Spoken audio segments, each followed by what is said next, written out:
Next topic ആണ് that is power transmission and distribution. നമ്മളിപ്പോൾ പറഞ്ഞ ജനറേറ്ററിൽ എന്ത് ചെയ്തു, കറണ്ട് ഇലക്ട്രിസിറ്റി പ്രൊഡ്യൂസ് ചെയ്തു. ഇനി ആ പ്രൊഡ്യൂസ് ചെയ്ത ഇലക്ട്രിസിറ്റി എന്ത് ചെയ്യണം, നമ്മുടെ വീടുകളിലേക്ക് എത്തണം, വീടുകളിലെ ലൈനുകളിലേക്ക് എത്തണം അല്ലെ. അതിന് ഒരുപാട് പ്രോസസ്സുകൾ ഉണ്ട്. അപ്പൊ ആ പ്രോസസ് ആണ് നമ്മളിവിടെ പഠിക്കുന്നത്. സോ ഫസ്റ്റ് നമ്മുടെ ആ ജനറേറ്ററിൽ നമ്മുടെ പവർ സ്റ്റേഷൻസ്, നമ്മുടെ കേരളത്തിലെ കുറച്ച് പവർ സ്റ്റേഷൻസ് പറയുന്നത് ഇമ്പോർട്ടൻ്റ് ആയിട്ടുള്ളത് പറയുകയാണെങ്കിൽ ഒന്ന് പള്ളിവാസൽ പവർ സ്റ്റേഷൻ, പിന്നെ ഒന്ന് മൂലമറ്റം, ഇടുക്കി മൂലമറ്റം അല്ലെങ്കിൽ ഇടുക്കി പള്ളിവാസൽ, കായംകുളം. ഇതൊക്കെ എന്താ ഇമ്പോർട്ടൻ്റ് ആയിട്ടുള്ള കുറച്ച് ഹൈഡ്രോ ഇലക്ട്രിക് പവർ സ്റ്റേഷൻസ് ആണ്. എന്തായാലും ഒരു രണ്ട് പവർ സ്റ്റേഷൻസിന്റെ നെയിംസ് നിങ്ങൾ പഠിച്ചു വെച്ചാൽ വൺ വേർഡ് ആയിട്ട് ചോദിക്കാം. ഓക്കെ, ഇപ്പൊ മൂലമറ്റം ഒന്ന്, പള്ളിവാസൽ, അതുപോലെ കായംകുളം ഓർത്ത് വെക്കുക. ഓക്കെ, അപ്പൊ ഈ പവർ സ്റ്റേഷൻസ് പ്രൊഡ്യൂസ് ചെയ്യുന്ന വോൾട്ടേജ് എന്ന് പറയുന്നത് 11 kV ആണ്. ഓക്കെ, 11 kV ആണ് അവിടെ പ്രൊഡ്യൂസ് ചെയ്യുന്ന വോൾട്ടേജ് എന്ന് പറയുന്നത്. ആ വോൾട്ടേജിന് എന്ത് ചെയ്യും, അവിടെ ട്രാൻസ്മിഷൻ ലോസ് ഒന്നും വരാതിരിക്കാൻ വേണ്ടിയിട്ട്, അതുപോലെ പവറിൽ പ്രത്യേകിച്ച് ചേഞ്ച് ഒന്നും വരാതിരിക്കാനായിട്ട് എന്ത് ചെയ്യും, ആ 11 kVനെ സ്റ്റെപ്പ് അപ്പ് ട്രാൻസ്ഫോമർ യൂസ് ചെയ്ത് 220 kV ആയിട്ട് ഇൻക്രീസ് ചെയ്യും. 11 kVനെ 220 kV ആയിട്ട് എന്ത് ചെയ്യും, സ്റ്റെപ്പ് അപ്പ് ട്രാൻസ്ഫോമർ യൂസ് ചെയ്തിട്ട് ഇൻക്രീസ് ചെയ്യും. ദെൻ ഒരുപാട് സ്റ്റെപ്പ് ഡൗൺ ട്രാൻസ്ഫോമേഴ്സ് യൂസ് ചെയ്ത് ഓരോ സ്റ്റേജസിലായിട്ട്, ഇതിപ്പോ ഹൈ വോൾട്ടേജ് ആണ് അല്ലെ, ഇത്രയും എന്ത് വേണ്ട, നമ്മുടെ ഡിസ്ട്രിബ്യൂഷൻ ട്രാൻസ്ഫോമറിലേക്ക് വേണ്ട. അത് നമ്മുടെ ലൈൻസ് ഒക്കെ വരുന്നത്, നമ്മുടെ പോസ്റ്റ് ഉണ്ടല്ലോ, ഒരുപാട് പോസ്റ്റുകൾ എന്ത് ചെയ്തിട്ടുണ്ട്, ഒരു ട്രാൻസ്ഫോമറിലേക്ക് കണക്ട് ചെയ്തിട്ടുണ്ടാവും. ആ ട്രാൻസ്ഫോമർ ആണ് എന്ത്, ഡിസ്ട്രിബ്യൂഷൻ ട്രാൻസ്ഫോമർ എന്ന് പറയുന്നത്. ആ ഡിസ്ട്രിബ്യൂഷൻ ട്രാൻസ്ഫോമറിലേക്ക് ഒരിക്കലും 220 kVനെ നമുക്ക് കടത്തി വിടാൻ പറ്റില്ല. അപ്പൊ ഒരുപാട് സ്റ്റേജസ് വെച്ചിട്ട് എന്ത് ചെയ്യും, ഈ 220 kVയെ സ്റ്റെപ്പ് ഡൗൺ ട്രാൻസ്ഫോമേഴ്സ് യൂസ് ചെയ്തിട്ട് അഗെയിൻ 11 kV ആയിട്ട് ട്രാൻസ്ഫോം ചെയ്യും. ഓക്കെ, 11 kV ആയിട്ടായിരിക്കും ട്രാൻസ്ഫോം ചെയ്യുന്നത്. അപ്പൊ നമ്മുടെ ഡിസ്ട്രിബ്യൂഷൻ ട്രാൻസ്ഫോമറിൽ ഇപ്പോൾ ഉള്ളത് എന്താണ്, 11 kV ആണ്. അപ്പൊ 11 kVയുടെ ലൈനാണ് നമ്മുടെ ഓരോ പോസ്റ്റിലൂടെയും പോകുന്നത്. നമ്മുടെ വീടുകളിലേക്ക് വരുന്ന ലൈൻ ഉണ്ടല്ലോ, ആ പോസ്റ്റ് ഉണ്ടല്ലോ, പോണേക്ക് പോസ്റ്റുകൾ കാണാലോ, ആ പോസ്റ്റ് നോക്കിയാൽ കാണാം അതിൽ 11 kV എന്ന് എഴുതിയിട്ടുണ്ടാവും. ചില പോസ്റ്റുകളിലൊക്കെ എഴുതിയിട്ടുണ്ടാവും 11 kV എന്ന് എഴുതിയിട്ടുണ്ടാവും. സോ നമ്മുടെ ഡിസ്ട്രിബ്യൂഷൻ ട്രാൻസ്ഫോമറിലുള്ളത് 11 kV ആണ് ഉള്ള വോൾട്ടേജ് എന്ന് പറയുന്നത്. ഓക്കെ, ഇനി 11 kVനെ എന്ത് ചെയ്യും, ഡിസ്ട്രിബ്യൂഷൻ ട്രാൻസ്ഫോമറിൽ നിന്ന് എഗെയിൻ റെഡ്യൂസ് ചെയ്ത് നമ്മുടെ വീടുകളിലേക്ക് ഒരു ലൈൻ വരുന്നുണ്ടല്ലോ. സോ നമ്മുടെ വീടുകളിലേക്ക് ആ വരുന്ന ലൈനകത്തുള്ളത് 230 വോൾട്ട് ആയിരിക്കും. ആ 230 വോൾട്ട് ലൈനാണ് നമ്മുടെ ഹൗസ് ഹോൾഡ് ഇലക്ട്രിഫിക്കേഷന് വേണ്ടിയിട്ട് എന്ത് ചെയ്യുന്നത്, നമുക്ക് കിട്ടുന്നത്. ഇൻഡസ്ട്രീസിന്റെ കേസിൽ വലിയ വലിയ ഫാക്ടറീസ് ഒക്കെ ഉണ്ടാവുമല്ലോ, അവിടെ എന്താണ്, നമ്മുടെ വീട്ടിലുള്ള അത്രയും കറണ്ട് പോരാ അവിടുത്തെ മെഷീനറീസ് വർക്ക് ചെയ്യാൻ വേണ്ടിയിട്ട് അല്ലെ. അവിടേക്ക് കൊടുക്കുന്ന കറണ്ട് എന്ന് പറയുന്നത് അത് 400 വോൾട്ട് ആണ്. അപ്പൊ ഈ ന്യൂമറിക്കൽസ് ആയിട്ടുള്ള നമ്പേഴ്സ് നിങ്ങൾ ഓർത്ത് വെക്കണം, especially 11 kV. Okay, one word ആയിട്ട് ചോദിക്കാം. പവർ സ്റ്റേഷൻസിൽ പ്രൊഡ്യൂസ് ചെയ്യുന്നതും 11 kV ആണ്, നമ്മുടെ ഡിസ്ട്രിബ്യൂഷൻ ട്രാൻസ്ഫോമറിലുള്ളതും 11 kV തന്നെയാണ്. ആൻഡ് ഹൗസ് ഹോൾഡ് ഇലക്ട്രിഫിക്കേഷന് വേണ്ടി നമുക്ക് കിട്ടുന്നത് 230 വോൾട്ട് ആണ്. ഇൻഡസ്ട്രീസിലാണെങ്കിൽ 400 വോൾട്ട്. ഇത്രയും ഓർത്ത് വെക്കുക. ഓക്കെ, ഇനി നെക്സ്റ്റ് ആണ് ഹൗ പവർ ഇസ് ട്രാൻസ്മിറ്റഡ്. ഇപ്പൊ നമ്മുടെ പോസ്റ്റിൽ നിന്നാണ് നമുക്ക് ലൈൻസ് വരുന്നത്. പോസ്റ്റിൽ എന്ന് പറയുമ്പോൾ നമ്മുടെ ഡിസ്ട്രിബ്യൂഷൻ ട്രാൻസ്ഫോമറിൽ നിന്ന് മെയിൻ ആയിട്ട് 4 വയേഴ്സ് ആണ് ഉള്ളത്. 3 ഫേസും ഒരു ന്യൂട്രലും, അങ്ങനെ 4 വയേഴ്സ് ആണ് നമ്മുടെ ഡിസ്ട്രിബ്യൂഷൻ ട്രാൻസ്ഫോമറിൽ നിന്ന് പുറപ്പെടുന്നത്. അതായത് ഓരോ പോസ്റ്റിനകത്തും എന്തുണ്ടാവും, 4 ഇമ്പോർട്ടൻ്റ് ആയിട്ടുള്ള ലൈൻസ് ഉണ്ടാവും. That is 3 phases and 1 neutral. Okay, അതിൽ ന്യൂട്രലിന്റെ വോൾട്ടേജ് എന്ന് പറയുന്നത് 0 ആണ്. ന്യൂട്രലിന് പ്രത്യേകിച്ച് വോൾട്ടേജ് ഒന്നുമില്ല. ആൻഡ് വോൾട്ടേജ് ഡിഫറൻസ് ബിറ്റ്വീൻ ഫേസും ന്യൂട്രലും, ഒരു ഫേസ് ലൈനും ഒരു ന്യൂട്രൽ ലൈനും തമ്മിലുള്ള പൊട്ടൻഷ്യൽ ഡിഫറൻസ് അല്ലെങ്കിൽ വോൾട്ടേജ് ഡിഫറൻസ് എന്ന് പറയുന്നത് 200 വോൾട്ട് ആണ്. ഓക്കെ, ആൻഡ് 2 ഫേസസ് തമ്മിലുള്ള വോൾട്ടേജ് ഡിഫറൻസ് എന്ന് പറയുന്നത് ഇറ്റ് ഈസ് 400 വോൾട്ട് ആണ്. ആ നമ്പേഴ്സും ആ വാല്യൂസും ഓർത്ത് വെക്കുക. ഓക്കെ, ന്യൂട്രൽ എപ്പോഴും വോൾട്ടേജ് 0 ആയിരിക്കും. ബട്ട് ന്യൂട്രലും ഫേസും തമ്മിലുള്ള ആ ഒരു പൊട്ടൻഷ്യൽ ഡിഫറൻസ് അല്ലെങ്കിൽ വോൾട്ടേജ് ഡിഫറൻസ് എന്ന് പറയുന്നത് 200 വോൾട്ടും 2 ഫേസ് ലൈൻസ് തമ്മിലുള്ള വോൾട്ടേജ് ഡിഫറൻസ് എന്ന് പറയുന്നത് 400 വോൾട്ടും ആയിരിക്കും.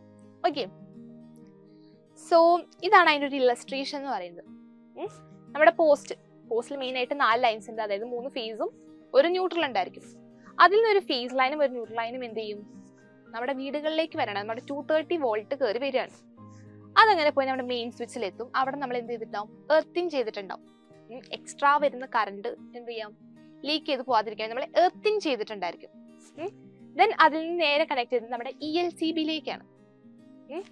ELCBയിൽ നിന്ന് അഗൈൻ പോയത് MCB ഡിസ്ട്രിബ്യൂഷൻ ബോർഡ്. ഈ MCB നിങ്ങൾക്ക് വീടിന്റെ അകത്ത് കാണാൻ പറ്റും. കുഞ്ഞു കുഞ്ഞു കുഞ്ഞു സ്വിച്ചസ് ആയിട്ടുള്ള ഒരു ബോർഡാണെന്ത് MCB ഡിസ്ട്രിബ്യൂഷൻ ബോർഡ് എന്ന് പറയുന്നത്. ഒരു ഡോറൊക്കെ ആയിട്ടൊരു ചെറുത് നമ്മുടെ ചുമരുമ്പോൾ നോക്കി കാണാൻ പറ്റും. അതാണ് MCB ഡിസ്ട്രിബ്യൂഷൻ ബോർഡ് എന്ന് പറയുന്നത്. അതിലേക്ക് ഈ ലൈൻസ് കംപ്ലീറ്റ് വന്ന് ജോയിൻ ചെയ്യും. ആൻഡ് അവിടെ നിന്നാണ് എന്ത് ഓരോ സ്വിച്ച് ബോർഡിലേക്കും കണക്ഷൻ പോകുന്നത്. അപ്പൊ നമുക്ക് ഓരോ റൂമിലെ സ്വിച്ച് ബോർഡിനും എന്ത് ചെയ്യാം, MCB യൂസ് ചെയ്തിട്ട് കൺട്രോൾ ചെയ്യാൻ പറ്റും. ഓക്കെ, ദെൻ ആ സ്വിച്ച് ബോർഡിൽ നിന്നാണ് ലൈറ്റും ഫാനും കമ്പ്യൂട്ടറും ടിവിയും ഫ്രിഡ്ജും എല്ലാം വർക്ക് ചെയ്യുന്നത്. സോ ഒരു 230 വോൾട്ട് യൂസ് ചെയ്തിട്ടാണ് എന്ത് വീട്ടിലെ എല്ലാ അപ്ലയൻസസും നമ്മൾ വർക്ക് ചെയ്തുകൊണ്ടിരിക്കുന്നത്. ഓക്കെ, അപ്പൊ ഇങ്ങനെയാണ് എന്ത് പവർ ട്രാൻസ്മിഷൻ എന്ന് പറയുന്നത്. ജസ്റ്റ് അതിൽ ഇമ്പോർട്ടൻ്റ് ആയിട്ടുള്ള കുറച്ച് കാര്യങ്ങൾ ലേബൽ ചെയ്യാൻ നിങ്ങൾ പഠിച്ചു വെച്ചുതരാം. ഓക്കെ, മേ ബി ചോദിക്കാം. അതുപോലെ തന്നെ ഇതിലെല്ലാം വരുന്ന വോൾട്ടേജുകളുടെ വാല്യൂസ് അതും എന്ത് ചെയ്യാം, വൺ വേർഡ്സ് ആയിട്ട് നിങ്ങളോട് ചോദിക്കാവുന്നതാണ്. ഓക്കെ, അപ്പൊ ഇത്ര എല്ലാവർക്കും ക്ലിയർ അല്ലേ? നോക്കാം എന്താണ് MCB. MCB എന്ന് പറഞ്ഞാൽ എന്താ, മിനിയേച്ചർ സർക്യൂട്ട് ബ്രേക്കർ. ആ ഫുൾ ഫോം ഒന്ന് നോട്ട് ചെയ്തോളൂ കേട്ടോ. മിനിയേച്ചർ സർക്യൂട്ട് ബ്രേക്കർ, നെയിമിൽ തന്നെ ഉണ്ട് അതിന്റെ ഫംഗ്ഷൻ എന്താന്നുള്ളത്. MCB എന്താ ചെയ്യുന്നത്, it breaks the circuit whenever there is short circuit or overloading. നമ്മുടെ ആ സർക്യൂട്ടിനകത്ത് ഷോർട്ട് സർക്യൂട്ടോ ഓവർലോഡിങ് അങ്ങനെ എന്തെങ്കിലും ഉണ്ടെങ്കിൽ MCB എന്ത് ചെയ്യും, ആ സർക്യൂട്ടിനെ ബ്രേക്ക് ചെയ്യും. അത് നമ്മുടെ സേഫ്റ്റി ഫ്യൂസിന്റെ ഒക്കെ ഏകദേശം ഒരു ഫംഗ്ഷൻ ആണ് ചെയ്യുന്നത്. സേഫ്റ്റി ഫ്യൂസ് നമ്മുടെ ഫസ്റ്റ് ചാപ്റ്ററിൽ പഠിച്ചതാണ്. അവിടെ സേഫ്റ്റി ഫ്യൂസ് എന്താ ചെയ്യുന്നത്, ഷോർട്ട് സർക്യൂട്ട് ഓവർലോഡിങ്ങോ അങ്ങനെ എന്തെങ്കിലുമൊക്കെ പെട്ടെന്ന് വരികയാണെങ്കിൽ എന്ത് ചെയ്യും, അതിൽ ആ ഫ്യൂസ് വേറെ പതുക്കെ മെൽറ്റ് ചെയ്യും, സർക്യൂട്ട് ബ്രേക്ക് ചെയ്യും. അത് തന്നെയാണ് MCB ചെയ്യുന്നത്. MCB എന്ത് ചെയ്യും, it will break the circuit whenever there is short circuit and or overloading. And it works on the heating and magnetic effects of electricity. ഇലക്ട്രിസിറ്റിയുടെ ഹീറ്റിംഗ് ആൻഡ് മാഗ്നറ്റിക് ഇഫക്റ്റിൽ work ചെയ്യുന്ന ഒന്നാണ് എന്ത്, മിനിയേച്ചർ സർക്യൂട്ട് ബ്രേക്കർ എന്ന് പറയുന്നത്. Okay, നമ്മുടെ electric മൂന്ന് ഇഫക്റ്റുകൾ പഠിച്ചിരുന്നു. ഏതൊക്കെയായിരുന്നു, heating effect, lighting effect and magnetic effect. So അതിൽ ഹീറ്റിംഗ് ആൻഡ് മാഗ്നറ്റിക് ഇഫക്റ്റിൽ വർക്ക് ചെയ്യുന്ന ഒന്നാണ് എന്ത്, MCB എന്ന് പറയുന്നത്.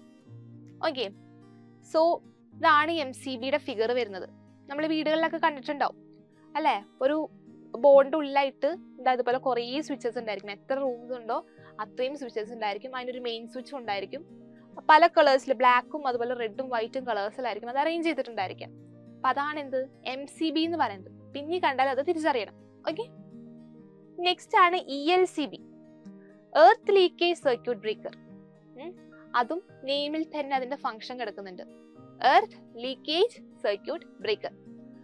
അതായത് ELCB it will breaks the circuit when there is current leak to earth. എർത്തിലേക്ക് ഒരു കറന്റ് ലീക്ക് ഉണ്ടെങ്കിൽ അവിടെ ആ സർക്യൂട്ട് ബ്രേക്ക് ചെയ്യുന്ന ആളാണ് ആര്, ELCB എന്ന് പറയുന്നത്. Hence person touching the circuit will not get shock. അതായത് എർത്തിലേക്ക് ഇങ്ങനെ കറണ്ട് ലീക്ക് ആയിക്കൊണ്ടിരിക്കുകയാണെങ്കിൽ ആ ഒരു സർക്യൂട്ടിനകത്ത് ആരെങ്കിലും പെട്ടെന്ന് പോയി ടച്ച് ചെയ്ത് കഴിഞ്ഞാൽ എന്തുണ്ടാവും, ആൾക്ക് പെട്ടെന്ന് ഷോക്ക് അടിക്കും അല്ലെ, പെട്ടെന്ന് ഷോക്ക് അടിക്കും. ഷോക്ക് അടിച്ച ആൾ വീഴും. ചിലപ്പോൾ എന്ത് സംഭവിക്കാം, മരണം വരെ സംഭവിക്കാം. ബട്ട് അത് ബ്രേക്ക് ചെയ്യാൻ വേണ്ടിയിട്ടാണ് എന്ത് നമ്മുടെ ELCB കൊടുത്തിട്ടുള്ളത്.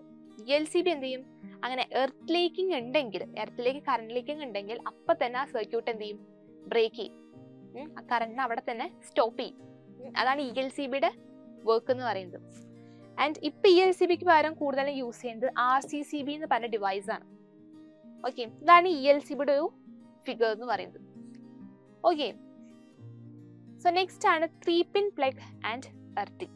നമ്മൾ 3-pin വലിയ വലിയ ഡിവൈസസിനൊക്കെ മിക്കവാറും 3-pin പ്ലഗ്സ് ആയിരിക്കും ഉണ്ടായിരിക്കാം. കാരണം അതിലാ കട്ടിയുള്ള പോർഷൻ ഉണ്ടാവല്ലോ, 3 പിന്നുകളാണ് ഉണ്ടാവുക. അതിൽ ഏറ്റവും മുകളിലുള്ളത് എന്തായിരിക്കും, കുറച്ച് തിക്നെസ് കൂടുതലുള്ള പിന്നായിരിക്കും. ആ പിന്നിനെ നമ്മൾ എന്ത് എർത്ത് വയർ എന്ന് പറയുന്നത്, അല്ലെങ്കിൽ എർത്തിങ് പിൻ എന്ന് പറയുന്നത്. ബാക്കി രണ്ടെണ്ണം ഏതായിരിക്കും, ഒന്ന് ഫേസ് ഒന്ന് ന്യൂട്രൽ ആയിരിക്കും. ഓക്കെ, അപ്പൊ അങ്ങനെയാണ് എന്ത് 3-pin പ്ലഗ് എന്ന് പറയുന്നത്. അപ്പൊ 3-pin പ്ലഗിലാണ് എന്തുള്ളൂ, എർത്തിങ് കൊടുത്തിട്ടുള്ളൂ. അതും ഹൈ വോൾട്ടേജിൽ വർക്ക് ചെയ്യുന്ന ഡിവൈസസിനായിരിക്കും മെയിൻ ആയിട്ട് 3-pin പ്ലഗ് ഉണ്ടായിരിക്കാം. Okay, the phase line might come in contact with the body of the device due to insulation failure. In case നമുക്കറിയാം എല്ലാ വയേഴ്സിനും എന്തിട്ടുണ്ട്, ഇൻസുലേറ്റ് ചെയ്തിട്ടുണ്ട്. അപ്പൊ ഇൻസുലേഷനിൽ എന്തെങ്കിലും കംപ്ലൈന്റ് ഉണ്ടെങ്കിൽ അവിടെ എന്തുണ്ടാവാം, ഫേസ് ലൈൻ തമ്മിൽ ഇൻ കോണ്ടാക്ട് വരാം. അങ്ങനെ ഉണ്ടെങ്കിൽ അവിടെ എന്തുണ്ടാവും, ആ ഒരു ഡിവൈസിനെ തൊടുമ്പോൾ ആ തൊടുന്ന ആൾക്ക് ഷോക്ക് അടിക്കാം. അതായത് കറണ്ട് അതിലൂടെ ലീക്ക് ചെയ്യാണ്, സോ അതിൽ പോയി ആ സർക്യൂട്ടിൽ പോയി ടച്ച് ചെയ്യുകയാണെങ്കിൽ അല്ലെങ്കിൽ ആ ഡിവൈസിൽ പോയി ടച്ച് ചെയ്യുകയാണെങ്കിൽ എന്ത് ചെയ്യും, ആൾക്ക് പെട്ടെന്ന് ഷോക്ക് അടിക്കും. ചിലപ്പോൾ പുള്ളി പോവാം, ചിലപ്പോൾ ആൾക്ക് മരണം വരെ സംഭവിക്കാം. അതാണ് എന്ത് ഇലക്ട്രിക് ഷോക്ക് എന്ന് പറയുമ്പോൾ. ഓക്കെ, പെട്ടെന്ന് ഷോക്ക് അടിക്കുക എന്നൊക്കെ പറയുന്നത് അങ്ങനെയാണ്. അപ്പൊ അത് കളയാതിരിക്കാൻ വേണ്ടിയിട്ട്, but if the body is connected to earth, ആ ബോഡി എന്ന് പറയുന്നത് ആ ഡിവൈസിനാണ്. ഇപ്പൊ ടി വി ആണെങ്കിൽ ടി വി, ഫ്രിഡ്ജ് ആണെങ്കിൽ ഫ്രിഡ്ജ്, അയൺ ബോക്സ് ആണെങ്കിൽ അയൺ ബോക്സ്, അതാണ് ഇവിടെ ബോഡി എന്ന് ഉദ്ദേശിക്കുന്നത്. Okay, if the body is connected to earth using a earth wire, the current will transfer to earth and will not pass through the person saving him. അത് earthing ചെയ്തിട്ടുള്ളതാണെങ്കിൽ ആ വരുന്ന current എന്ത് ചെയ്യും, earth wire വഴി പൊക്കോളും. ആളുടെ മേത്ത് കൂടെ കയറി പോവില്ല. അത് കറക്റ്റ് പ്രോപ്പർലി എർത്തിങ് ചെയ്തിട്ടുണ്ടെങ്കിൽ ആ ലീക്ക് ചെയ്ത് കൂടെ പൊക്കോളും, എർത്ത് വയറിലൂടെ പൊക്കോളും. ഓക്കെ, അതാണ് ഈ 3-pin പ്ലഗ് ആൻഡ് എർത്തിങ് എന്ന് പറയുന്നത്. ഓക്കെ, ഇൻ കേസ് ഇപ്പോൾ ഒരാൾക്ക് നിങ്ങളുടെ മുമ്പിൽ വെച്ചിട്ട് ഇലക്ട്രിക് ഷോക്ക് കേൾക്കുകയാണ്, നിങ്ങൾ ചെയ്യേണ്ട ഫസ്റ്റ് എയ്ഡ് എന്തൊക്കെയാണ്? അതും നമുക്കിവിടെ പഠിക്കാനുള്ള ഒരു ടോപ്പിക് തന്നെയാണ്. നമ്മൾ ചെയ്യേണ്ട ഫസ്റ്റ് എയ്ഡ് എന്തൊക്കെയാണ്? ഫസ്റ്റ് എന്ത് ചെയ്യണം? ഷോക്ക് അടിച്ച് പെട്ടെന്ന് ആദ്യം എന്ത് ചെയ്യണം? കറണ്ടിൽ നിന്ന് ആളെ വിച്ഛേദിപ്പിക്കണം, അല്ലേ? എന്തെങ്കിലും വെച്ച്, അതായത് കറണ്ട് കണ്ടക്ട് ചെയ്യാതെ ഏതെങ്കിലും ഒരു ഉപകരണം വെച്ച് എന്ത് ചെയ്യുക, അതിൽ നിന്ന് ആളെ വിച്ഛേദിക്കുക. ദെൻ എന്ത് ചെയ്യണം? യെസ്, ആളുടെ ബോഡി കംപ്ലീറ്റ് ഒന്ന് മസാജ് ചെയ്ത് കൊടുക്കുക, അല്ലെ? ബോഡി ടെമ്പറേച്ചർ റൈസ് ചെയ്യണം, അതാണ് ഫസ്റ്റ് ചെയ്യേണ്ട കാര്യം. ആൻഡ് ദെൻ നമ്മൾ ചെയ്യേണ്ടത് ആർട്ടിഫിഷ്യൽ റെസ്പിറേഷൻ കൊടുക്കണം. ആർട്ടിഫിഷ്യൽ റെസ്പിറേഷൻ കഴിഞ്ഞിട്ടുണ്ടെങ്കിൽ എഗെയിൻ നമ്മുടെ മസിൽസിനെയൊക്കെ ഒന്ന് മസാജ് ചെയ്ത് അതിൻ്റെ ഒറിജിനൽ പൊസിഷനിലേക്ക് കൊണ്ടുവരാം. ദെൻ നമ്മൾ CPR ചെയ്യണം. അപ്പോഴേക്കും ഒരുവിധം ആളുകൾക്കൊക്കെ എന്തുണ്ടാവും, ചെറിയ ഷോക്കൊക്കെയാണ് ഏറ്റിട്ടുള്ളതെങ്കിൽ ആൾക്ക് അപ്പം തന്നെ ആൾ കോൺഷ്യസ് ആയി ഉടനെ ആളെ ഹോസ്പിറ്റലിലേക്ക് ഉണ്ടാവുക. അതാണ് നോർമൽ കേസിൽ നമ്മൾ ചെയ്യേണ്ട ഫസ്റ്റ് എയ്ഡ് എന്ന് പറയുന്നത്. ഓക്കെ, ഒരുപാട് ഗുരുതരമായ അവസ്ഥയിലാണെങ്കിൽ അപ്പം തന്നെ ഹോസ്പിറ്റലിലേക്ക് ഉണ്ടാവുക, വേറെ ഒന്നും ചെയ്യാൻ നിൽക്കണ്ട. ഓക്കെ, സോ നമ്മുടെ നെക്സ്റ്റ് ടോപ്പിക്കാണ് വാട്ട് അവർ മീറ്റർ. അതായത് കറണ്ട് മെഷർ ചെയ്യുന്ന ഡിവൈസ് ഉണ്ടല്ലോ, അതാണ് വാട്ട് അവർ മീറ്റർ എന്ന് പറയുന്നത്. Watt hour meter as a device that is used to measure electrical energy. എന്തുമാത്രം കറണ്ട് നമ്മൾ യൂസ് ചെയ്തു എന്നൊക്കെ മെഷർ ചെയ്യാനായിട്ടുള്ള ഡിവൈസ് ആണ് എന്ത്, ഈ വാട്ട് അവർ മീറ്റർ എന്ന് പറയുന്നത്. വീടിന്റെ പുറത്തിരിക്കുന്നുണ്ടാവും ഒരെണ്ണം, അതാണ് എന്ത് വാട്ട് അവർ മീറ്റർ എന്ന് പറയുന്നത്. അവിടെ 1 യൂണിറ്റ് ഇലക്ട്രിക്കൽ എനർജി എന്ന് പറയുന്നത് 1 kilowatt hour ആണ്. ഒരു അവറിൽ എത്ര കിലോവാട്ട് എനർജി യൂസ് ചെയ്തു എന്നാണ് എന്ത് ഒരു യൂണിറ്റ് കറണ്ട് എന്ന് പറയുന്നത്. ഓക്കെ, ആൻഡ് ഇത് ഫൈൻഡ് ഔട്ട് ചെയ്യാനുള്ള ഇക്വേഷൻ ആണ് എന്ത്, power in watt into time in hour by 1000. അതായത് പവറിനെ വാട്ടിന്റെ ടേംസിൽ എടുക്കണം, ടൈം അവറിന്റെ ടേംസിൽ എടുക്കണം, ഡിവൈഡഡ് ബൈ 1000. അതൊരു പ്രോബ്ലം ചെയ്താൽ ക്ലിയർ ആവും. A grinder of power 750 watt works for 2 hours. Calculate the energy consumed. അപ്പോൾ അതിന് കിലോ വാട്ട് അവറിലുള്ള യൂണിറ്റ് ആണ് നമ്മൾ കണ്ടുപിടിക്കേണ്ടത്. അപ്പോൾ നമ്മുടെ ഇക്വേഷൻ എന്തായിരുന്നു? Power in watt, that is 750 അല്ലേ, into time in hours, already അവറിലാണ് തന്നിട്ടുള്ളത്. So into 2 divided by 1000, that is 1500 divided by 1000. That's equal to 1.5 kilowatt hour. ഇത്ര യൂണിറ്റ് കറണ്ട് ആണ് അവിടെ യൂസ് ചെയ്തിരിക്കുന്നത്. ക്ലിയർ ആയോ? ഇങ്ങനെയാണ് ഇതുപോലത്തെ പ്രോബ്ലംസ് വന്നു കഴിഞ്ഞാൽ ചെയ്യേണ്ടത്. ഇക്വേഷൻ ഓർത്ത് വെക്കാം. ഒന്ന് നമ്മുടെ പവർ വാട്ടിലായിരിക്കണം ആൻഡ് ടൈം അവേഴ്സിലായിരിക്കണം. ബാക്കി എല്ലാ കേസിലും നമ്മുടെ ടൈം എങ്ങനെ എടുത്തിരുന്നത്, സെക്കൻഡ്സിലേക്ക് കൺവേർട്ട് ചെയ്തിരുന്നു. ഇവിടെ ടൈം ഏത് യൂണിറ്റ്സിലാണെങ്കിലും അവറിലേക്ക് കൺവേർട്ട് ചെയ്യണം. ഓക്കെ, ദെൻ ഇക്വേഷനിൽ സബ്സ്റ്റിറ്റ്യൂട്ട് ചെയ്യുക, ഫൈൻഡ് ചെയ്യുക.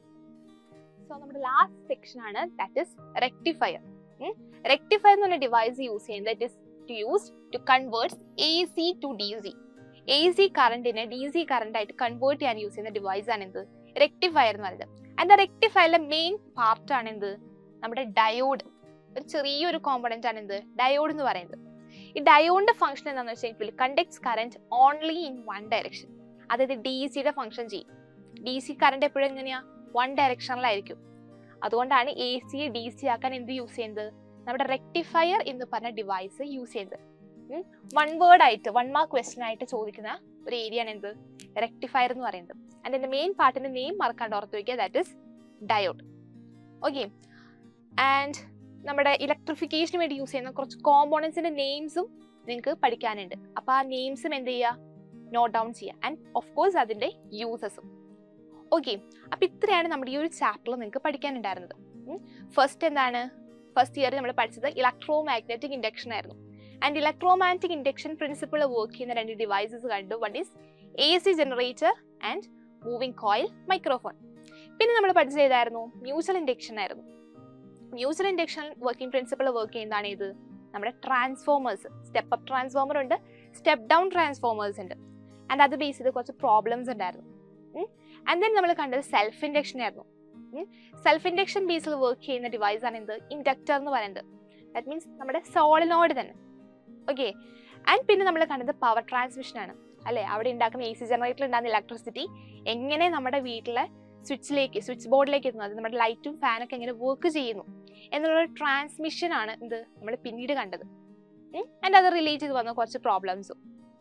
ഇത്രയേ ഉള്ളൂ നമ്മുടെ ഈ ഒരു ചാപ്റ്ററിൽ മെയിൻ ആയിട്ട് നമുക്ക് പഠിക്കാനായിട്ട്. ഓക്കെ, ഇനി നമുക്ക് ഈ ചാപ്റ്ററിൽ ഒരു 2 പ്രോബ്ലംസ് നമുക്ക് ചെയ്ത് നോക്കാം. Okay, so first one is 240 volt AC is given to charge a 12 volt battery. അപ്പോൾ 240 വോൾട്ട് AC കറണ്ട് കൊടുത്ത് നമ്മളൊരു 12 വോൾട്ട് ബാറ്ററി ഒക്കെ ചേഞ്ച് ചെയ്തു. ഓക്കെ, ദാറ്റ് മീൻസ് വോൾട്ടേജ് കുറയ്ക്കുകയാണ് ചെയ്തത്.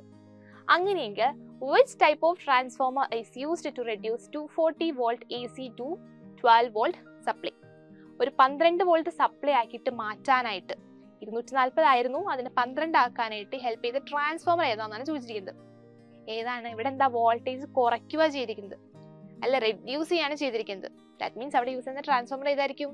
യെസ്, വോൾട്ടേജ് കുറയ്ക്കാൻ യൂസ് ചെയ്യുന്നത് it is step down transformer ആണ്. Down കുറയ്ക്കാൻ വേണ്ടി യൂസ് ചെയ്യുന്ന transformer is step down transformer. And next question is, if 4800 turns are in the primary of the transformer, then what is the number of turns in the secondary? അപ്പോൾ പ്രൈമറിയിലെ number of turns തന്നിട്ടുണ്ട്, that is 4800 ആണ്. അങ്ങനെയെങ്കിൽ സെക്കൻഡറിയിലെ number of turns ഏതാണെന്നാണ് ചോദിച്ചിരിക്കുന്നത്. ഉടനെ നമ്മുടെ equation എടുക്കുക, that is VS by VP is equal to NS by NP. ഈ ഇക്വേഷനിൽ എന്ത് ചെയ്യുക, സബ്സ്റ്റിറ്റ്യൂട്ട് ചെയ്യുക like this. VS by VP is equal to NS by NP. Substitution ചെയ്യുമ്പോൾ NS equal to എന്ത് വരും, 12 into 4800 divided by 240. Zeros cancel ചെയ്തു, multiply ചെയ്യുമ്പോൾ നമുക്ക് എത്ര കിട്ടും, 240 എന്ന് ആൻസർ കിട്ടും. ഓക്കെ, സോ സി ക്വസ്റ്റൻ എന്ന് ചോദിച്ചിരിക്കുന്നത് 120 volt DC is given to the input, what will be the output? AC-ക്ക് പകരം നമ്മൾ കൊടുത്തത് 120 വോൾട്ട് DC കറന്റ് ആണെങ്കിൽ, AC-ക്ക് പകരം നമ്മൾ DC ആണ് അപ്ലൈ ചെയ്തതെങ്കിൽ നമുക്ക് കിട്ടുന്ന ഔട്ട്പുട്ട് എന്തായിരിക്കും? എക്സ്പ്ലെയിൻ. അവിടെ നമുക്ക് ഔട്ട്പുട്ട് വലുതും കിട്ടുമോ? അവിടെ മ്യൂച്വൽ ഇൻഡക്ഷൻ ഒക്കെ നടക്കണമെങ്കിൽ അവിടെ എന്ത് വേണം, ചേഞ്ച് ഇൻ കറന്റ് ഒക്കെ വേണം അല്ലേ. ഇവിടെ അത് ഉണ്ടാവോ? ഔട്ട്പുട്ട് വോൾട്ടേജ് എന്തായിരിക്കും? 0 ആയിരിക്കും. Because there is no electromagnetic induction in DC. AC-യിലാണ് ഇലക്ട്രോ മാഗ്നറ്റിക് ഇൻഡക്ഷൻ ഉള്ളത്, DC-യിൽ അത് വല്ലതുണ്ടോ? ഇല്ല. സോ അവിടെ എന്തുണ്ടാവില്ല, ഔട്ട്പുട്ടായിട്ട് നമുക്ക് പ്രത്യേകിച്ച് ഒന്നും കിട്ടാൻ പോകുന്നില്ല. ഓക്കെ, അപ്പൊ ആ ഒരു ക്വസ്റ്റ്യൻ ക്ലിയർ അല്ല എല്ലാവർക്കും? നെക്സ്റ്റ് ക്വസ്റ്റ്യൻ, നമുക്കൊരു ഫിഗർ തന്നിട്ടുണ്ട്. ഇത് നമ്മുടെ AC ജനറേറ്ററിന്റെ ഫിഗർ ആണ്. അതിന്റെ ആർമേച്ചർ റൊട്ടേഷൻ ആണ് ഇവിടെ കാണിച്ചിരിക്കുന്നത്. 5 സ്റ്റേജസും കാണിച്ചിട്ടുണ്ട്. നിങ്ങളുടെ അടുത്ത് ചോദിച്ചിട്ടുണ്ട്, find the position of the armature in the figure which have zero induced current when it rotates in magnetic field. Magnetic field rotate ചെയ്യുമ്പോൾ ഏതൊക്കെ പൊസിഷനിലാണ് അതിന് 0 ഇൻഡ്യൂസ്ഡ് കറന്റ് കിട്ടുന്നത്? നമ്മൾ ഇതുപോലെ ഒരു ഗ്രാഫ് ഒക്കെ വരച്ച് നോക്കിയായിരുന്നു അല്ലെ. അവിടെ നമുക്കറിയാം 90 ഡിഗ്രിയിലും 270 ഡിഗ്രിയിലുമാണ് എന്ത് മാക്സിമം ഇൻഡ്യൂസ്ഡ് EMF ഉള്ളത്. ബാക്കി ഡിഗ്രീസിലൊക്കെ എന്തായിരിക്കും? യെസ്, 0 ഇൻഡ്യൂസ്ഡ് EMF അല്ലെങ്കിൽ 0 ഇൻഡ്യൂസ്ഡ് കറന്റ് ആയിരിക്കും ഉണ്ടായിരിക്കുക. ദാറ്റ് മീൻസ് ഇവിടെ റൊട്ടേഷൻ നോക്കുകയാണെങ്കിൽ A എന്ന് പറയുമ്പോൾ ഇറ്റ് 0 ഡിഗ്രി ആണ് അല്ലെ, പാരലൽ ആയിട്ട് നിൽക്കുന്ന സ്റ്റേജ് ആണ്. സോ അവിടെ 0 ഡിഗ്രി ആണ് വരുന്നത്. This is 90 degree, 180, 270 and 360. So ഇവിടെ 0 ഇൻഡ്യൂസ്ഡ് കറന്റ് വരുന്ന സ്റ്റേജസ് എന്ന് പറയുന്നത് ഏതൊക്കെയായിരിക്കും? 0 ഡിഗ്രി, 180 ഡിഗ്രി ആൻഡ് 360 ഡിഗ്രി. ആ 3 സ്റ്റേജസിലാണ് എന്ത് അവര് പാരലൽ ആയിട്ട് വരുന്നത്. സോ ആൻസർ എന്ത് വരും? A, C and E. Okay, ഈ രണ്ട് സ്റ്റേജിൽ മാത്രമാണ് എന്ത് ഒരു പെർപെൻഡിക്കുലർ സ്റ്റേജിൽ വരുന്നുള്ളൂ. ദാറ്റ് മീൻസ് 90 ഡിഗ്രിയിലും 270 വരുന്നുള്ളൂ. അവിടെയാണ് എന്ത് ഇൻഡ്യൂസ്ഡ് EMF മാക്സിമത്തിൽ നിൽക്കുന്നത്. ബാക്കി 3 സ്റ്റേജിലും എന്താണ് ഇൻഡ്യൂസ്ഡ് EMF 0 ആണ്, അല്ലെങ്കിൽ ഇൻഡ്യൂസ്ഡ് കറന്റ് എന്ന് പറയുന്നത് 0 ആയിരിക്കും. Okay, and what is the frequency of AC generator in our country for distribution? ഡിസ്ട്രിബ്യൂഷന് നമ്മുടെ AC ജനറേറ്ററിലെ ഫ്രീക്വൻസി ആണ് ചോദിച്ചിരിക്കുന്നത്. ഫ്രീക്വൻസി പവർ സ്റ്റേഷൻസിന് വരുന്ന വോൾട്ടേജ് എത്രയാണ്? 11 kV ആണ്. അവിടെ നിന്നുള്ള ഫ്രീക്വൻസി എന്ന് പറയുന്നത് ഇറ്റ് ഈസ് 50 Hz. ഓക്കെ, ഈ വാല്യൂ ഓർത്ത് വെക്കണം. നമ്മുടെ ഡിസ്ട്രിബ്യൂഷനിൽ വരുന്ന ഫ്രീക്വൻസി, AC ജനറേറ്ററിന്റെ ഫ്രീക്വൻസി ആണ് എന്ത് 50 Hz എന്ന് പറയുന്നത്. Okay, so next question is, ഒരു പിക്ചർ തന്നിട്ടുണ്ട്. നമ്മുടെ ട്രാൻസ്ഫോമേഴ്സിൽ നിന്നുള്ള ലൈൻസ് ആണ് കാണിച്ചത്. അതായത് 3 ഫേസ് ലൈനും ഒരു ന്യൂട്രൽ ലൈനും അല്ലേ. ഇതിൽ ചോദിച്ചിരിക്കുന്നത് എല്ലാത്തിലും ബേർഡ്സ് ഉണ്ട്. നമ്മൾ കണ്ടിട്ടുണ്ട്, ചിലപ്പോൾ നമ്മൾ കാണാറുണ്ട് ലൈൻ കമ്പിയിൽ ഇങ്ങനെ ബേർഡ്സ് ഏതെങ്കിലും ചത്തിരിക്കുന്നത്. പക്ഷെ വെറുതെ ഇരിക്കുന്നത് നമ്മൾ കാണാറുണ്ട്. എല്ലാം ചത്തു പോകുന്നില്ല, ഇല്ലല്ലോ. So which of the birds have the possibility of getting shock? ഈ തന്നിരിക്കുന്ന 4 ബേർഡ്സിൽ ഏതൊക്കെ ബേർഡ്സിനാണ് ഷോക്ക് ഏൽക്കാൻ പോസിബിലിറ്റി ഉള്ളത്, സാധ്യതയുള്ളത്? ഏതൊക്കെ ബേർഡ്സിനാണ്? ഏതിനൊക്കെയായിരിക്കും? യെസ്, ബിക്കും സിക്കും ആയിരിക്കും. അതായത് ഇതിനുമായിരിക്കും എന്ത് ഷോക്ക് ഏൽക്കാൻ സാധ്യതയുള്ളത്. കാരണം അവർക്കിടയിൽ എന്ത് പൊട്ടൻഷ്യൽ ഡിഫറൻസ് ഉണ്ടായിരിക്കുള്ളൂ. ഇത് വെറുതെ ന്യൂട്രൽ ലൈനിൽ ഇരിക്കുകയാണ്. 0 വോൾട്ടേജ് ആയിട്ട് പോകുന്ന ന്യൂട്രൽ ലൈനിൽ വെറുതെ ഇരിക്കുകയാണ്, വേറെ എവിടെയും അത് ടച്ച് ചെയ്തിട്ടില്ല. എയിലിരിക്കുന്നത്, എ എന്ന് പറഞ്ഞ ബേർഡ് ഫേസ് ലൈനിൽ മാത്രമേ ടച്ച് ചെയ്തിട്ടുള്ളൂ. അവിടെയും എന്തില്ല, ഒരു പൊട്ടൻഷ്യൽ ഡിഫറൻസ് ഒന്നും വരുന്നില്ല. ബട്ട് ബിയും സിയും അവർ പറന്നു തുടങ്ങാണ്. സോ അവരുടെ ഒരു പോർഷൻ ഫേസ് ലൈനിലും അടുത്തത് മറ്റൊരു ഫേസ് ലൈനിലാണ്. ദാറ്റ് മീൻസ് 400 വോൾട്ട് ആണ് അവരുടെ പൊട്ടൻഷ്യൽ ഡിഫറൻസ് വന്നിട്ടുള്ളത്. ആൻഡ് ഈ കേസിലെടുക്കുകയാണെങ്കിൽ പകുതി ന്യൂട്രൽ ലൈനിലും പകുതി ടച്ച് ചെയ്തിരിക്കുന്ന ഫേസ് ലൈനിലുമാണ്. സോ 200 വോൾട്ടേജ് ആണ് അതിന്റെ ഉള്ളിലുള്ള പൊട്ടൻഷ്യൽ ഡിഫറൻസ് എന്ന് പറയുന്നത്. സോ ഇതിന് രണ്ടിനും എന്ത് സംഭവിക്കും? ഷോക്ക് അടിക്കും. അപ്പൊ തന്നെ അത് ചത്തുകയും ചെയ്യും. Okay, so the birds C and B, because the potential difference between two phase line is 400 volt and the potential difference between the phase and neutral is 230 volt. The bird C is in contact with phase line and neutral and the bird B is in contact with two phase lines. അപ്പോൾ അവരുടെ ഉള്ളിലൂടെയും എന്താ ഈ 230 വോൾട്ടും 400 വോൾട്ടും അവരുടെ ഉള്ളിലൂടെ കൂടെ pass ചെയ്തു പോകും. അതുകൊണ്ട് അവർക്ക് എന്ത് കിട്ടും? ഷോക്ക് കിട്ടും. ഓക്കെ, അപ്പൊ ഈ കൈൻഡ് ഓഫ് ക്വസ്റ്റ്യൻസ് ആയിരിക്കും നിങ്ങൾക്ക് എക്സാമിനും ചോദിക്കുന്നത്. നമ്മുടെ മ്യൂച്വൽ ഇൻഡക്ഷന്റെ ഏരിയ എന്നൊരു പ്രോബ്ലം, ചിലപ്പോൾ വാട്ടർ മീറ്ററിന്റെ അവിടെ നിന്നും ഒരു ചെറിയൊരു 1 മാർക്കിന്റെ പ്രോബ്ലം ഒക്കെ ചോദിക്കാം. പിന്നെ ഒരുപാട് 1 വേർഡ്സ് ഈ ചാപ്റ്റർ ഉണ്ട്. വർക്കിംഗ് പ്രിൻസിപ്പിൾസ് ആയിട്ട് ചോദിക്കാം, അല്ലെങ്കിൽ ഗ്രാഫ് ആയിട്ട് ചോദിക്കാം, അല്ലെങ്കിൽ ലേബൽ ചെയ്യാനായിട്ട് ചോദിക്കാം. അതുപോലത്തെ ഒക്കെ ക്വസ്റ്റ്യൻസ് എല്ലാം ഈ ഒരു ചാപ്റ്ററിന് പോസിബിൾ ആണ്. സോ നെക്സ്റ്റ് ഒരു ഇമ്പോർട്ടന്റ് ടോപ്പിക് ആണ്, ദാറ്റ് ഇസ് AC ജനറേറ്റർ. വളരെ ഇമ്പോർട്ടന്റ് ആയിട്ടുള്ള ടോപ്പിക് തന്നെയാണ്. എന്തായാലും ഈ ഒരു ഏരിയ എന്നൊരു ക്വസ്റ്റ്യൻ ഷുവർ ആണ്. ഓക്കെ, അപ്പൊ AC ജനറേറ്റർ എന്ന് പറയുന്നത് ജനറേറ്റേഴ്സ് നിങ്ങൾ കണ്ടിട്ടുണ്ടാവും അല്ലെ. നമ്മളിപ്പോ കല്യാണ വീടുകളിലാണെങ്കിലും അല്ലെങ്കിൽ എന്തെങ്കിലുമൊക്കെ ഫംഗ്ഷൻ നടക്കുന്ന സ്ഥലത്ത് കറണ്ട് പോയാലും അതിനൊന്ന് തടഞ്ഞു നിർത്താൻ വേണ്ടി നമ്മൾ എന്ത് ചെയ്യാറുണ്ട്? ജനറേറ്റേഴ്സ് യൂസ് ചെയ്യാറുണ്ട്. അവിടെ യൂസ് ചെയ്യുന്നത് എന്താ? ചെറിയ ചെറിയ ജനറേറ്റേഴ്സ് ആണ്. അതും ഡീസൽ കൊണ്ടോ പെട്രോൾ കൊണ്ടോ ഒക്കെ വർക്ക് ചെയ്യുന്ന ജനറേറ്റേഴ്സ് ആയിരിക്കും. ബട്ട് നമ്മുടെ മൊത്തം കേരളത്തിലേക്ക് കറണ്ട് കിട്ടാൻ വേണ്ടിയിട്ട് അല്ലെ, മൊത്തം കേരളത്തിലേക്ക് കറണ്ട് കിട്ടാൻ വേണ്ടിയിട്ട് ഒരു വലിയ ജനറേറ്റേഴ്സ് എന്ത് ചെയ്യുന്നുണ്ട്? യൂസ് ചെയ്യുന്നുണ്ട്. ആ വലിയ ജനറേറ്റർ അവിടെ യൂസ് ചെയ്യുന്നത് യെസ് നമ്മുടെ ഡാംസിലാണ് നമ്മളത് യൂസ് ചെയ്യുന്നത് അല്ലെ. അവിടെ ആ ജനറേറ്റേഴ്സ് വർക്ക് ചെയ്യുന്നത് ഡീസൽ വെച്ചിട്ടാണോ? അല്ല, വെള്ളം വെച്ചിട്ടാണ്. നമ്മുടെ അവിടേക്കുള്ളത് എന്താ? ഹൈഡ്രോ ഇലക്ട്രിക് പവർ സ്റ്റേഷൻസ് ആണ്. അല്ല, ഇപ്പൊ എക്സാമ്പിൾ പറയുകയാണെങ്കിൽ ഇടുക്കി മൂലമറ്റത്തൊക്കെ ഉള്ള നമ്മുടെ പവർ സ്റ്റേഷൻ, അവിടെ എന്തുണ്ട്? വലിയ ജനറേറ്റർ ഉണ്ട്. അവിടെ ആ ജനറേറ്റർ വർക്ക് ചെയ്യുന്നത് എന്ത് വെച്ചിട്ടാണ്? വെള്ളം ഉപയോഗിച്ചിട്ടാണ് അല്ലെ. ഈ വെള്ളം എന്ത് ചെയ്യും? ജനറേറ്ററിലെ എന്തോ ഒരു സാധനത്തിൽ വന്ന് വീഴുന്നു. അപ്പൊ ആ സാധനം റൊട്ടേറ്റ് ചെയ്യുന്നു. അങ്ങനെയാണ് നമ്മുടെ ജനറേറ്റർ എന്ത് ചെയ്യുന്നത്? വർക്ക് ചെയ്യുന്നത്. സോ മെക്കാനിക്കൽ എനർജി എന്തായിട്ട് മാറും? ഇലക്ട്രിക്കൽ എനർജി ആയിട്ട് നമ്മുടെ ജനറേറ്റർ കൺവേർട്ട് ചെയ്യും അല്ലെ. അതാണ് നമ്മുടെ ജനറേറ്റർ ചെയ്യുന്നത്. സോ ജനറേറ്റർ എന്ന് പറയുമ്പോൾ it will converts mechanical energy to electrical energy. Energy conversion പഠിച്ചു വയ്ക്കണം. ഓക്കെ, ആൻഡ് AC ജനറേറ്റർ ആണ്. AC means alternating current generator. അതുകൊണ്ട് തന്നെ അതിന്റെ ഔട്ട്പുട്ട് കറണ്ടും വോൾട്ടേജും എന്തായിരിക്കും? ഓൾട്ടർനേറ്റിംഗ് ആയിരിക്കും. അതായത് പോസിറ്റീവ് പാർട്ട് ഉണ്ടാവും, നെഗറ്റീവ് പാർട്ട് ഉണ്ടാവും. ഓരോ ഹാഫ് റൊട്ടേഷനിലും അതിന്റെ ഡയറക്ഷൻ അത് ചേഞ്ച് ചെയ്തുകൊണ്ടിരിക്കും. അതുകൊണ്ടാണ് അതിനെ ഓൾട്ടർനേറ്റിംഗ് കറന്റ് ജനറേറ്റർ എന്ന് പറയാനുള്ള റീസൺ.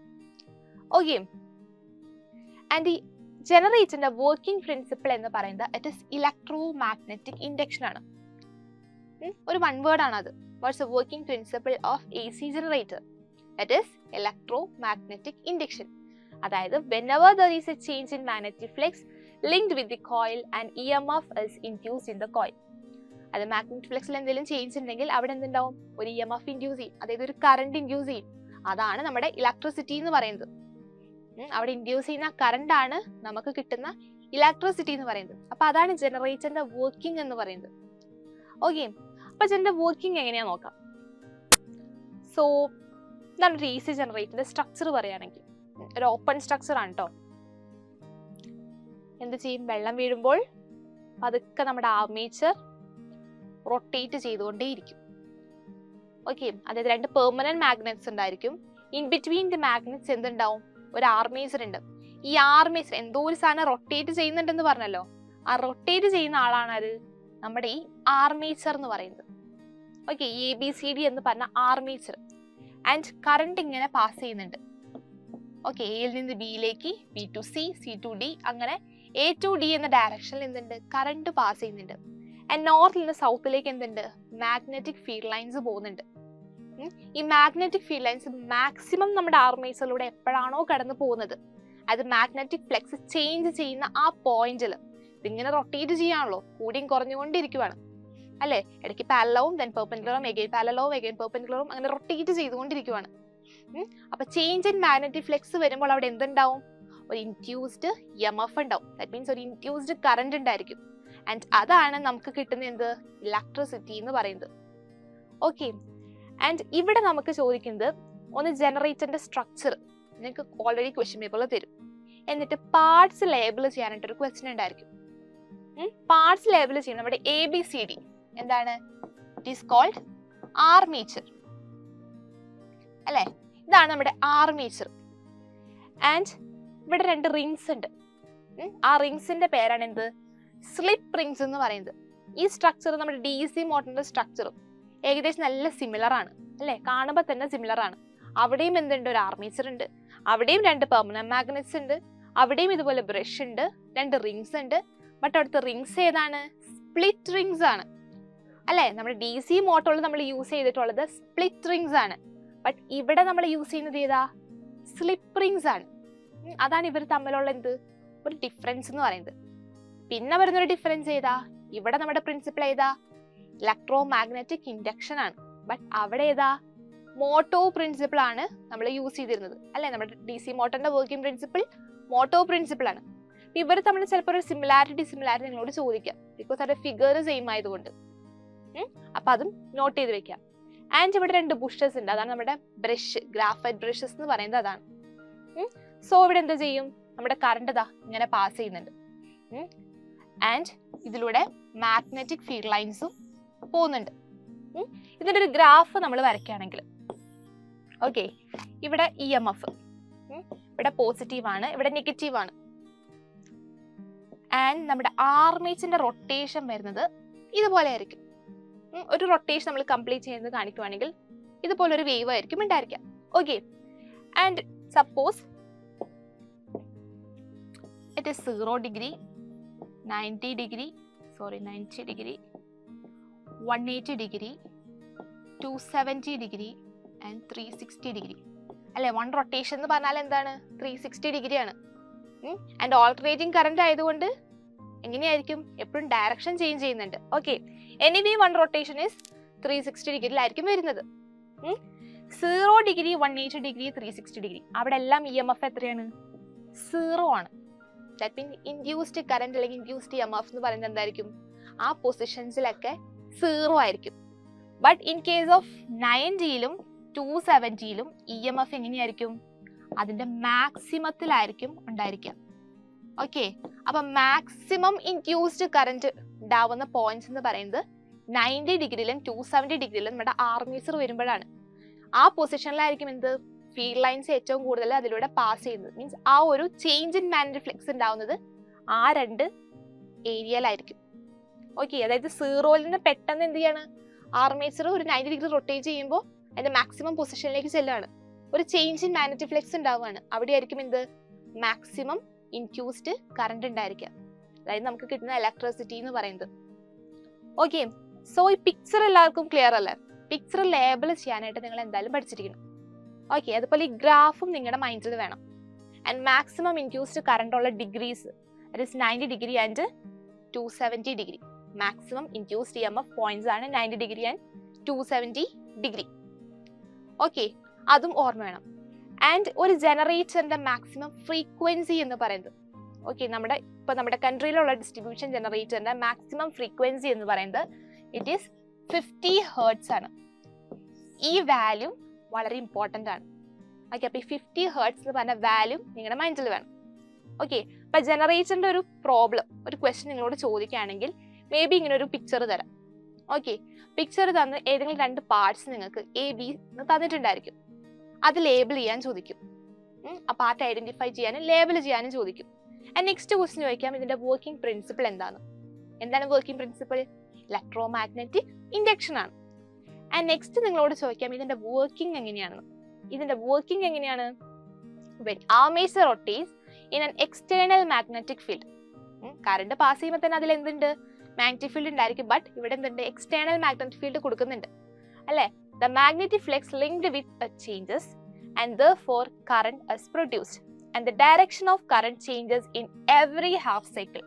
കുറച്ചത് പോസിറ്റീവ് ആയിരിക്കും, കുറച്ചത് നെഗറ്റീവ് ആയിരിക്കും.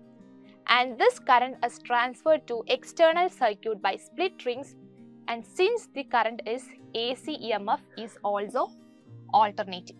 അപ്പോൾ ഇതാണ് നമ്മുടെ ജനറേറ്ററിന്റെ വർക്കിംഗ് എന്ന് പറയുന്നത്. ജസ്റ്റ് ഇതൊന്ന് നോട്ട് ചെയ്യാം. ഞാനും വർക്കിംഗ് എഴുതാൻ ചോദിച്ചിട്ടുണ്ടെങ്കിൽ നിങ്ങൾ എഴുതേണ്ടത് ഇതാണ്. വർക്കിംഗ് ചോദിക്കുകയാണെങ്കിൽ തന്നെ അതൊരു 2 മാർക്കിനായിരിക്കും ചോദിക്കുക. അപ്പൊ നിങ്ങളിത് എഴുതി വെക്കണം. പിന്നെ നിങ്ങളോട് ചോദിക്കാം DC ജനറേറ്റർ പോസിബിൾ ആണോ എന്ന്. DC ജനറേറ്റർ പോസിബിൾ ആണ്. AC ജനറേറ്ററിനെ എങ്ങനെ നമുക്ക് DC ജനറേറ്റർ ആക്കാം? ഈ സ്ലിപ്പ് റിങ്സിന് പകരം അവിടെ ആരെ വെച്ചാൽ മതി? സ്പ്ലിറ്റ് റിങ്സിനെ വെച്ച് കഴിഞ്ഞാൽ നമുക്ക് അതിനെ എന്താക്കാം? DC ആക്കിയിട്ട് മാറ്റാൻ പറ്റും. അപ്പൊ DC ആണെങ്കിൽ അവിടുത്തെ ഗ്രാഫ് എങ്ങനെയായിരിക്കും? എല്ലാം ഇങ്ങനെയായിരിക്കും. ഓക്കെ, ഇതും മറ്റൊരു പോയിന്റ് ആണ്. അപ്പൊ ഇത്രയാണ് AC ജനറേറ്ററിൽ മെയിൻ ആയിട്ട് വരുന്ന കുറച്ച് കാര്യങ്ങൾ. എന്തായാലും ലേബിൾ ചെയ്യാൻ നിങ്ങൾ പഠിച്ചിരിക്കണം. അതുപോലെ അതിന്റെ വർക്കിംഗ് പ്രിൻസിപ്പിൾ ഓർത്തിരിക്കണം. ആ ഗ്രാഫും നിങ്ങളുടെ മൈൻഡിൽ വേണം. പ്ലസ് വർക്കിംഗ് എങ്ങനെയാണെന്ന് നിങ്ങൾക്ക് അറിഞ്ഞിരിക്കണം. ഓക്കെ, അപ്പൊ ഇത്രയാണ് നമ്മുടെ AC ജനറേറ്റർ എന്ന് പറഞ്ഞൊരു പോർഷൻ വരുന്നത്. ക്ലിയർ അല്ലേ? ഓക്കെ, അപ്പൊ ഇത്രയൊക്കെയാണ് നമ്മുടെ ഈ ഒരു ചാപ്റ്ററിലുള്ളത്. ഇൻ കേസ് ഈ ചാപ്റ്ററിൽ എന്തെങ്കിലും ഡൗട്ട്സ് ഉണ്ടെങ്കിൽ എന്ത് ചെയ്യാം, നമ്മുടെ കമന്റ് ബോക്സിൽ കമന്റ് ചെയ്യാം. ആൻഡ് ഈ ചാപ്റ്റർ ബേസിലുള്ള ഒരുപാട് പ്രോബ്ലംസും ഷോർട്ട് നോട്ട്സ് എല്ലാം നമ്മുടെ എക്സാം പോയിന്റ് ഗൈഡിൽ അവൈലബിൾ ആണ്. സോ അതും എല്ലാവരും എന്ത് ചെയ്യാം, യൂസ്ഫുൾ ആയിട്ട് യൂസ് ചെയ്യാം. ഓക്കെ, അപ്പൊ നെക്സ്റ്റ് ഒരു വീഡിയോയിൽ കാണുന്നവരേക്കും എല്ലാവർക്കും ബൈ ബൈ.